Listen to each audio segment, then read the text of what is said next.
గోవిందుడు అందరి వాడేలే.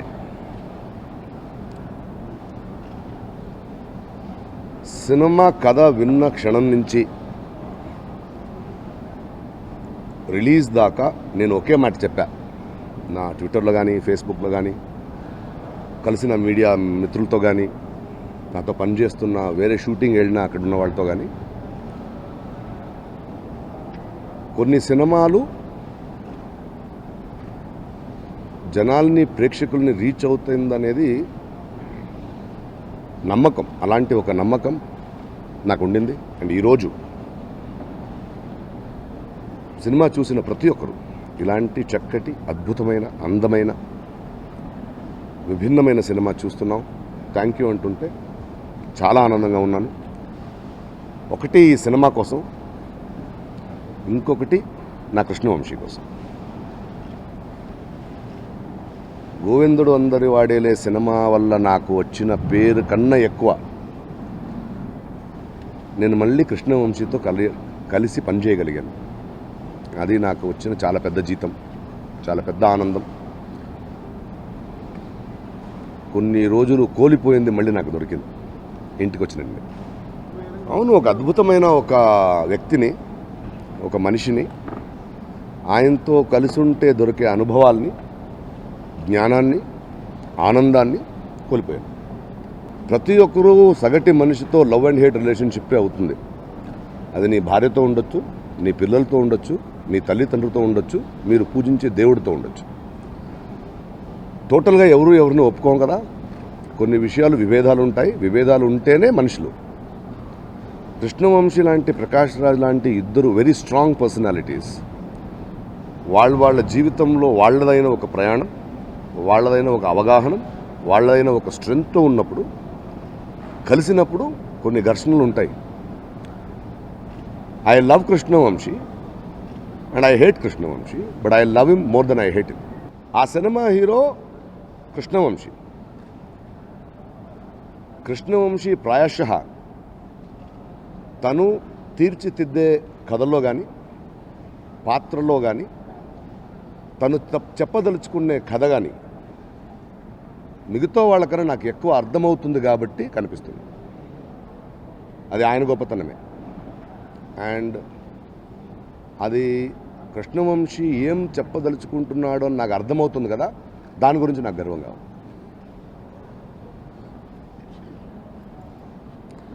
అండ్ సినిమాలో ఈరోజు మీరు చూస్తుంటే బాలరాజు మీకు కనిపించవచ్చు, బట్ బాలరాజు మూలంగా ఆయన చెప్పిన కథే రీచ్ అయింది. ఆఖరికి ఒక నటుడు వల్ల సినిమా కాదు, ఒక సినిమా వల్ల ఒక స్టార్ పుట్టాలి, సినిమా వల్ల ఒక నటుడు పుట్టాలి, కానీ ఒక నటుడు కోసం ఏ సినిమానూ అవ్వదు. గోవిందుడు అందరి వాడేలే అంటే ఒక సినిమా ఏమైనా తనకంటూ ఒక శైలి ఉంది, తనకంటూ ఒక సినిమా తీయడానికి ఒక కారణం ఉంది, తనలో ఉన్న కథనే సినిమా తీస్తానని పట్టుదలతో ఉన్న కృష్ణవంశీ మానవ అనుబంధాలు, సంబంధాలు, మన కల్చర్, వండర్ఫుల్ మూమెంట్స్ ఇవన్నిటిని పెట్టి సినిమా తీశాడు. అందులో భాగంగా నేనున్నాను. ఆఖరికి అది ప్రకాష్ రాజ్ అయినా, చిరంజీవి గారు ఆ సినిమాకి ఇండైరెక్ట్గా కూర్చున్నా, రామ్ చరణ్ అయినా, యువన్ శంకర్ రాజా అయినా, సమీర్ లాంటి సినిమాటోగ్రఫర్ అయినా, ఎవరైనా ఆఖరికి మేము చెప్పేది కృష్ణవంశీ కళనే. ఎవరు ఎక్కువ పని చేశారు, ఆ ప్రయత్నంలో ఎవరు ఎక్కువ కనిపించారని పక్కన పెడదాం. ఆఖరికి కథ, సినిమా అనేది ఒక టూల్, సినిమా అనేది ఒక వేదిక, సినిమా అనేది ఒక నిమిత్తం మాత్రమే. అలాంటి ఒక సినిమాలో పనిచేయడం వల్ల చేసిన ప్రతి ఒక్కరూ వాళ్ళకంటూ ఒక గుర్తింపుని, ఒక ఐడెంటిటీని పొందగలిగితే అదే కదా. జయసుధ గారు, ప్రకాష్ రాజ్ గారు, కృష్ణవంశీ, రామ్ చరణ్, సమీర్, యువన్ శంకర్ రాజా, బండ్ల గణేష్, ఇలా పేరున చిన్న చిన్న పాత్రలు ఉండొచ్చు, సాంకేతిక నిపుణులు ఉండొచ్చు. ప్రతి ఒక్కరూ కృష్ణవంశీ కళకు వచ్చి ఆ వేదిక మీద నించుని దాని నుంచి ఆ సినిమాని జనాలకి చెప్తూ వాళ్ళు కూడా ఒక గుర్తింపుని పొంది వెళ్ళడమే ఒక మంచి సినిమా అవుతుంది. అంతేగా, అది ప్రతి ఒక్కరికి కావాలి.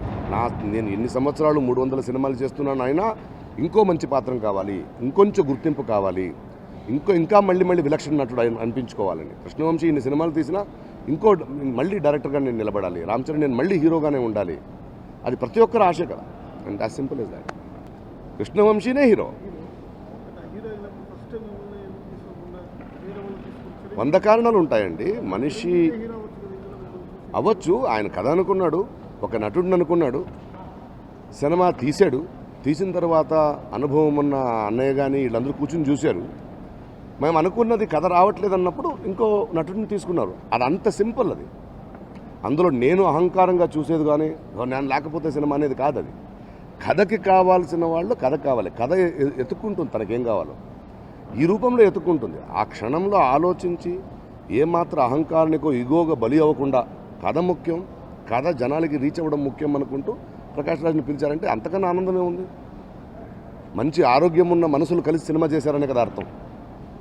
చరణ్ నాకు కొన్ని కారణాల వల్ల చాలా ఇష్టం. ఒకటి, ఆయన చిన్నపిల్లడి నుంచి చూశా. నాకు అన్నయ్య మీద చాలా అభిమానం, ప్రేమం. ఎందుకంటే నా జీవితంలో ఎన్నోసార్లు నాకు అండగా నించున్నాడు, నన్ను కౌగిలించుకున్నాడు, నన్ను దగ్గర తీసుకున్నాడు. ఆయన అనుభవం నాకెంతో హెల్ప్ అయ్యింది. ఇక్కడ అద్భుతమైన ఒక జర్నీ. అంటే 20 సంవత్సరాలు నేను ఉన్నాను ఇక్కడ, అంటే ఆయనకు 40 సంవత్సరాల నుంచి ఇక్కడ ఉన్నానంటే ఒక 20 సంవత్సరాలు ఉంటే ఎక్కడో ఒక సినిమాను దాటిన ఒక అనుబంధం స్టార్ట్ అయిపోతుంది. సో నేను యాక్చువల్లీ నా బిడ్డలాగే చూశాను చరణ్. అండ్ 300 సినిమా చేసిన నేను 8వ సినిమా ఆయనకి. నటనతో నాకు ఆయనతో పోటీ కాదు, ఎందుకంటే నేను ఆల్రెడీ అనుభవం ఉంది, మనకి జీవితం చూసాం. బట్ చరణ్ దగ్గర నాకు ఆయన ఏం లేకపోయినా నాకు ఆల్రెడీ ఒక ప్రేమ ఉంది ఆయన మీద. బట్ అన్నయ్య దగ్గర చూస్తున్న అన్ని గుణాలు, సంస్కారం ఉండొచ్చు, పెద్దోళ్ళని గౌరవించడం ఉండొచ్చు, ఇవన్నిటికన్నా మించి ఒక క్రేజీ కమర్షియల్ స్టార్గా ఉండి ఫస్ట్ టైం 8 సినిమాలు మాత్రమే 8 ఏళ్ళు అన్నొచ్చాడు. ఆ కుర్రోడు కథని నమ్మి కథ ముఖ్యమని రావడం, ఆ సరెండరింగ్ నాకు చాలా నచ్చింది. అంటే బాలరాజు గారి మీద ఒక సాంగ్ తీస్తున్నామంటే నా మీద ఎందుకు తీయట్లేదు అనుకోకుండా, లేదు ఆయన మీద తీస్తేనే ఆ సాంగు 2 క్షణాలు నాకు అనిపించింది. మొన్న ఇంటర్వ్యూ చూశాను ఆయన, 2 క్షణాలు అనిపించింది. బట్ ఆయన మీద సినిమా తీస్తేనే కదా నేను ఇలాంటి కుటుంబం కావాలని కోరుకునేది. ఆ మాత్రం మెచ్యూరిటీ వచ్చిందంటే ఈరోజు ఈ సినిమా గురించి ఆయన మాట్లాడుతూ పేరు పెరిగిన జయసుధా గారి గురించి కానీ, నా గురించి కానీ, వంశీ గురించి కానీ, ఇది నా ఒక్కడి నేను స్టార్గా ఉండొచ్చు, మెగాస్టార్ కొడుకు ఉండొచ్చు, బట్ నా వల్ల మాత్రమే కాదు, it is a team effort అని చెప్తున్నాడంటే I'm so happy with that maturity of that boy and I'm really proud. ఆ అనుభవం, ఒక మనిషి అనుభవం అతనికి మాత్రమే కాదు అందరికీ హెల్ప్ అవ్వాలి కదా, అది తీసుకునే వాళ్ళ మీద ఉంటుంది. సో ఈ సినిమాకి నా అనుభవం అవసరమైంది, బట్ సినిమా తీసుకుంది. సో అనుభవం ఎప్పుడూ హెల్ప్ అవుద్ది, it is give and take. నేను ఒక సినిమాని అలా వెళ్ళను, అది ఫస్ట్ డే నుంచి లాస్ట్ డే దాకా ఇట్ ఈస్ ఎ జర్నీ. అది this is the best scene, this is the most important scene అని చెప్పలేను. బికాస్ అదొక కంటిన్యూస్ టెన్స్ ఈ సినిమా వరకు. కొన్ని సినిమాలు ఉంటాయి, బట్ ఈ సినిమా వరకు ఇట్ ఈస్ ఐ జస్ట్ జీవించాను ఆ పాత్రంగా. నాకు నా మనోడు కనిపించాడు, అయిపోయింది. శ్రీకాంత్ నా బంగారం. నాకు ఆయనకు కూడా వెరీ గ్రేట్ జర్నీ. వినోదం నుంచి స్టార్ట్ అయింది ఒక జర్నీ. ఖడ్గం లాంటి ఒక సినిమా చేసాము. ఆయన మీద నాకు ఒక కుళ్ళు ఉంది, ఎందుకంటే శ్రీకాంత్ని చూస్తుంటే ఇన్ని సంవత్సరాలు, ఇన్ని సినిమాలు, ఇంత పేరు, ఇన్ని రోజులు, ఇన్ని సంవత్సరాలు హీరోగా ఉండి కూడా ఒక ఇన్నోసెన్స్ కాపాడుకున్నాడు. కదా అది చేసేద్దాం రా, ఏమో బ్యూటిఫుల్గా ఉంటుందిరా, ఇక్కడ దూకేస్తాను రా. ఆ ఇన్నోసెన్స్ నాకు రాలేదు. ఎక్కడో నేను కూడా కరప్ట్ అయిపోయాను అనిపిస్తుంది అలాంటి ఒక మనిషిని చూస్తుంటే. అది నటుడు కన్నా ఒక మనిషికి బేసిక్గా రావాల్సిన గుణం. ఒక అద్భుతమైన మనిషి అవ్వాలి జీవితంలో అంటే ఒక ఇన్నోసెన్స్ కాపాడుకోవాలి. ఆ ఇన్నోసెన్స్ అద్భుతంగా కాపాడుకున్నాడు. చాలా హ్యాపీగా, సంతోషంగా ఉంటాడు. నాకంటే సంతోషంగా ఉంటాడు శ్రీకాంత్. కాంప్లికేషన్స్ లేదు ఆయనకి లైఫ్లో. Beautiful person. ఎందుకంటే ఆ సాంగే కథ, అక్కడి నుంచి కథ కనెక్ట్ అవుతాం. ఆ సాంగ్లో మొమెంట్స్ ఉన్నాయి, మొత్తం కథ ఎటువైపు వెళ్ళాలి, ఆ హీరో దేనికోసం వచ్చాడు, ఇవన్నీ ఎక్స్ప్లెయిన్ చేసే సినిమా. అండ్ మానవ సంబంధాల గురించి, అనుబంధాల గురించి ఉన్న సినిమా. దాన్ని ఒక సాంగ్లోనే వంశీ 100 సీన్లు చెప్పాల్సిన విషయాన్ని ఒక సాంగ్లో వేసేసాడు. అందువల్ల ఆ సాంగు ట్యూన్ని దాటి, పర్ఫార్మెన్స్ని దాటి మనకు తెలియని ఒక స్ట్రేట్ గుండెలో దిగిపోతుంది. అది అన్ని సినిమాలకు కూడా అలాంటి సాంగ్లు దొరకవు. అది కరెక్ట్గా కథ చెప్పే సాంగ్ అయ్యింది కాబట్టి పండింది. ఈ సినిమాలు ఉండదు. నేను ఆయన్ని ఎంతగా ప్రేమించానో అవన్నీ ఈ సినిమాలు పెట్టా. ప్రేమ తప్పే ఇంకేం కనపడదు ఈ సినిమాలు మీకు. ఆయన హేట్ చేసే విషయాలు ఇక నుంచి నేను ఆయన డిసైడ్ చేసుకున్నాం. అది ఇద్దరు ఉన్నప్పుడు మాత్రం హేట్ చేసుకోవాలి, బయట మొత్తం ఓన్లీ ప్రేమ చూపించాలి. ఎవరికి నా కెరియర్ డల్ అయిందా లేదా అని మీరే చెప్పాలి, జనాలు చెప్పాలి. బాగానే ఉన్నానుగా. జ్వరం వస్తే కాస్త డల్ అవుతాను. రిజల్ట్తో ఏముందండి, మన పని మనం చేస్తూ వెళ్ళాలి. ఆ తర్వాత రిజల్ట్తో జయాలు అపజయాల గురించి ఏముంది, పట్టించుకోకూడదు. అది ఒప్పుకోవాలి. ఇప్పుడు ఏం చేస్తాం, ఒక ప్రేక్షకుడికి సినిమా చేస్తాం, ఆయన ఒప్పుకోకపోతే ఒప్పుకోలేదంతే, ఒప్పుకోవాలంతే అన్నాం. మీకేం తెలుసండి అంటే ఆయన కోసం చేస్తున్నాం, లేకపోతే మానే సినిమా తీయడం, అంతే కదా. సక్సెస్ అండ్ ఫ్లాప్స్ ప్రతి మనిషికి వస్తాయి. జబ్బు వచ్చినట్టు, జ్వరం వచ్చినట్టు, ఆయాసం వచ్చినట్టు, తెలియక ఇంకెట్టో వెళ్ళిపోయినట్టు. అలానే మనిషి ఫ్లాప్ కాదు, మనిషి ఆ రోజు ఆ క్షణంలో ఆలోచించిన విధానం కానీ, ఒక పాయింట్ కానీ, ఆయన చెప్పిన విషయం కానీ, ఆయన స్పందించిన తెరువు కానీ అది తప్పుగా ఉంటుంది తప్పితే, అందులో అర్థం లేకుండా ఉంటుంది తప్పితే, లేదా అర్థం ఉన్న అది ఆ టైంకి రావాల్సిన విషయం కాకుండా ఉండిపోవచ్చు తప్పితే మనిషి తప్పు కాదు. బాలరాజు పాత్రం నాకు గౌరవం తెచ్చింది, నాకు ఆనందాన్ని, ఒక సంతృప్తిని. ఎందుకంటే నేను ఒక నటుడిని మాత్రమే. సినిమా ఒక పెయింటింగ్ అంటే నేను అందులో ఒక కలర్ మాత్రమే, నేను పెయింటింగ్ కాదు. సో ఇలాంటి పాత్రలు, ఇలాంటి క్యారెక్టర్స్ ఎప్పుడో వస్తాయి, అది నేనే రాసుకొని తీసేది కాదు. అది వచ్చినప్పుడు నేను ఉన్నాను, అది నాకు దొరికింది, అది నాకు గౌరవాన్ని, ఒక మలుపుని, ఒక స్థాయిని, ఒక ప్రేమని ఇచ్చింది. కృష్ణవంశీ ఎలా తీస్తాడో కృష్ణవంశీతో అలా ఉంటుంది, గుణశేఖర్తో అలా ఉంటుంది, మణిరత్నంతో అలా ఉంటుంది, బాలచంద్రతో. ఎందుకంటే వాళ్ళందరూ వేరు కాబట్టి, ఆ కథలు వేరు కాబట్టి, వాళ్ళ ఆలోచన విధానాలు వేరు కాబట్టి, వాళ్ళ ఐడెంటిటీ వేరు కాబట్టి, వాళ్ళ స్టైల్ వేరు కాబట్టి, వాళ్ళు ఎన్నుకున్న కథలు వేరు కాబట్టి వేరు కాబట్టి. అది కృష్ణవంశీ గొప్పతనం. దయచేసి అర్థం చేసుకోండి, నేను ఏదో మోడెస్ట్గా మాట్లాడలేదు. ఇదే ప్రకాష్ రాజ్ అన్ని సినిమాలు చేస్తాడు, ఇదే ప్రకాష్ రాజ్ అదే భాష, అదే తెలుగు, అదే పలుకుతాడు, అదే గొంతు, అదే కాస్ట్యూమ్ వేసుకుంటాడు, అదే కెమెరాలు, అదే లెన్సెస్. బట్ ఆయన గొప్పతనం అది, మణిరత్నం గొప్పతనం మణిరత్నంది, బాపు గారి గొప్పతనం బాపుది, త్రివిక్రమ్ది, వినాయక్ది, పూరిది. అది ఆళ్లలో ఉంది. గోవిందుడు అందరూ వాడలే నిజంగా చాలా ఆనందంగా ఉంది. ఎందుకంటే ఒక మంచి అభిరుచి ఉన్న, మంచి విలువలున్న, మంచి ఇంటెన్షన్తో తీసిన సినిమాని ఈ పండగ టైంలో జనాలు రోజుకి, ఇవాళ 4th day and it is better than the first day అంటున్నారు. దాన్ని రిసీవ్ చేసుకుంటున్నారు. తెలుగు ప్రేక్షకులకి థ్యాంక్స్ ఫర్ దిస్. ఎందుకంటే మీరు ఒక సినిమాని మాత్రం గెలిపించలేదు, దానికి సంబంధించిన కృష్ణవంశీ కానీ, నాకు కానీ, రామ్ చరణ్ కానీ దీన్ని నిజంగా నమ్మి ఒక మంచి సినిమా చేయాలని తపన పడిన ప్రతి ఒక్కరికి ఒక గుర్తింపు ఇచ్చారు. And thank you, I love you all for this. రండి ఇప్పుడు కాదు, ఏం అడగాలి, ఎందుకంటే చెప్పాల్సిన బాధ్యత ఉంది, అంతేగా. చెప్పండి. వేసిన డైలాగ్ని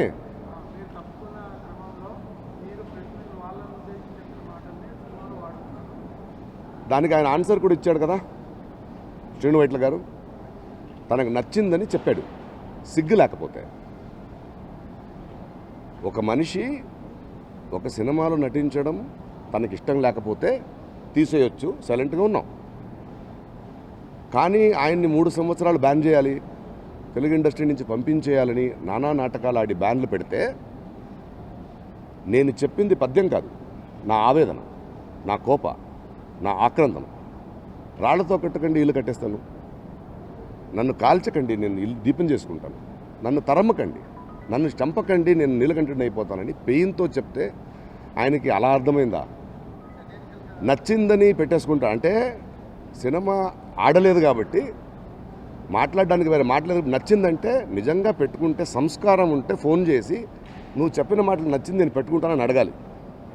తెలియక సిగ్గుంటే ఫోన్ చేసి క్షమించు పెట్టేశానని చెప్పాలి. నచ్చిందని పెట్టుకోవడం ఏంటి అంటే సటారని చెప్పలేదు, నచ్చిందని పెట్టుకున్నాడంట. ఎంత సింపుల్ అంటే మీడియా, జనాలు అందరూ మూర్ఖులు అనుకుంటున్నాడు ఏంటి? అర్థం కావట్లేదు జనాలకి. వాగేస్తే అంటే ఇంకా మారవా? ఎంత సింపుల్ అది. మనిషికి అహంకారం ఉండకూడదు. నాకు ఎక్కువ మాట్లాడడం ఏం విషయం లేదు అందులో. ఒక చిన్న కథ చెప్తాను మీకు, ఇది జరిగిన సంఘటన. ఇది రజనీకాంత్ గారు బాబా సినిమా రిలీజ్ అయింది. చెన్నైలో ఒక నైట్ 12:30కి నా కారులో వెళ్తుంటే ఒక పోలియో వచ్చిన ఒక మనిషి ట్రైసైకిల్లో ఏడుస్తూ వెళ్తున్నాడు. ఆయన పక్కన స్టూడియోకని వచ్చేవాడు, 500 100 ఇచ్చేవాళ్ళు ఆయనకి. ఎందుకు ఏడుస్తున్నావు అంటే, నా దేవుడు నాకు మోసం చేశారు సార్, 1200 రూపీస్ టికెట్ కొన్నాను సార్ అన్నాడు. అంటే జనాలు, ప్రేక్షకులు ప్రతి హీరోకి అభిమానులు ఉంటారు, వాళ్ళ ఇష్టం. బట్ అందరి సినిమాల్లో వాళ్ళు చూస్తారు. ఒకటి తెలుసుకోవాలి, మనం ఒక సినిమా తీస్తే ప్రేక్షక దేవుళ్ళమని మేమంటున్నాం, వాళ్ళు వాళ్ళ సమయాన్ని, వాళ్ళ డబ్బుని ఖర్చు పెట్టి సినిమా చూస్తున్నారు. వాళ్ళకి నువ్వు కసితో సినిమా తీయాలి కానీ కక్షతో సినిమా తీయకూడదు. ఒక దర్శకుడై మహేష్ బాబు లాంటి ఒక అద్భుత స్టార్ను వాడుకుంటూ, కోట్లు పెట్టే నిర్మాతలను వాడుకుంటూ, ఈ సినిమా చేయడం వల్ల మాకేదైనా గుర్తింపు వస్తుందా అని సాంకేతిక నిపుణులు, నటులు పనిచేస్తుంటే వాళ్ళ సమయాన్ని వాడుకుంటూ, దీని నుంచి మనం సంపాదించుకుంటామని డిస్ట్రిబ్యూటర్స్, ఎగ్జిబ్యూటర్స్ డబ్బిస్తే దాన్ని వాడుకుంటూ, ప్రేక్షకుల సమయాన్ని వాడుకుంటూ కథ చూడడానికి వస్తే, ఆఖరికి నీ గుర్తింపు ఇచ్చే కలమ్మ తల్లిను వాడుకునే దానికి దిగజారితే ఇదే ఉంటుంది రిజల్ట్. అహంకారం పనికి రాదు. మన జనాలకు మనం చెప్పాల్సింది కథ. It is a team effort. నేనే అని కాదు, నీ సినిమాలో ఒక నటుడు నిర్మంటే తీసేస్తావా, పంపించేస్తావా? ఎందుకు వచ్చింది ఈ అహంకారం? ప్రేక్షకులు ఎంతమందిని చూడలేదు.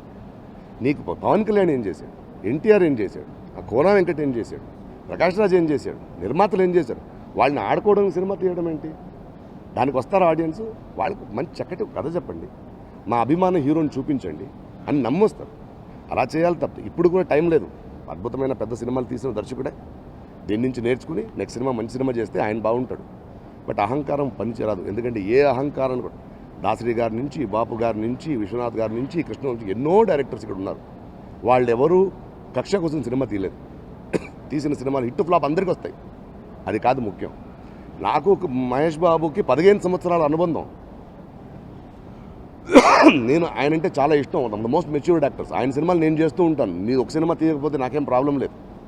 ఆయన నేనేంటో తెలుసు, తనకు నేనేంటో తెలుసు. ఇప్పుడైనా మొన్న ఇంటర్వ్యూ దాకా సైలెంట్గా ఉన్నాను. బట్ ఇంటర్వ్యూలో నాకు మాట్లాడాల్సిన అవసరం లేదు, నచ్చింది పెట్టుకున్నాను, జనాలు ఇంకా చూస్తున్నారు. ఎందుకు వచ్చింది? మారితే మంచిది. పెద్ద హీరో సినిమా చేస్తున్నాడు, మంచి అవకాశం మళ్ళీ వచ్చింది, జనాలు ఎప్పుడూ క్షమిస్తారు, జనాలు క్షమిస్తారు. అంతేగాని అనవసరంగా దీన్ని మళ్ళీ కెలికి, ఆయన నచ్చింది నాకు పద్యం, ఆయన వెళ్ళిపోయాడు, ఎందుకు వచ్చింది కాదు. నేను ఒక దర్శకుడిని, నేను ఒక నటుడిని అంటే తప్పు కాదు, నేనే దర్శకుడిని అంటే తప్పు. అంతేగా, ఎవడి వల్ల అవదండి సినిమా, అందరి వల్ల అవుద్ది సినిమా. చూసేవాళ్ళ వల్ల అవుద్ది, చేసేవాళ్ళ వల్ల అవుద్ది. డబ్బు పెట్టిన నిర్మాత ఉంటాడు, కెమెరామెన్ ఉంటాడు, ఆర్ట్ డైరెక్టర్ ఉంటాడు, స్మాల్ తోటి నటులు ఉంటారు, డైలాగ్ రైటర్ ఉంటారు, ఎన్నో ఉన్నాయి. అందరూ కలిస్తే సినిమా, ఒక్కరి వల్ల సినిమా కాదు. అవును, నేను నాకు కోపస్తే అది అయిపోయింది. అది నాకు అసిస్టెంట్ డైరెక్టర్కి ఉన్న ప్రాబ్లం. ఆయన మాట్లాడి, అవును తిట్టాను, సారీ అన్నాను, అయిపోయింది. దానికి కారణాలు ఏమైనా ఎత్తుకోవాలి. చంప మీద కొడితే ఎందుకు కొట్టాడని తెలుసుకోవాలి. ఆడు కొట్టుంటాడు కాబట్టి కొట్టుంటాం కదా, అది అన్నీ జరుగుతాయి కదా ఇంట్లో. అదే పెద్ద విషయం కాకూడదుగా. డెఫినెట్గా చేస్తానండి. నాకు ఆయన మీద పర్సనల్గా ఏం లేదు, ఆయన అహంకారంతో మాత్రం నా గొడవ ఉంది.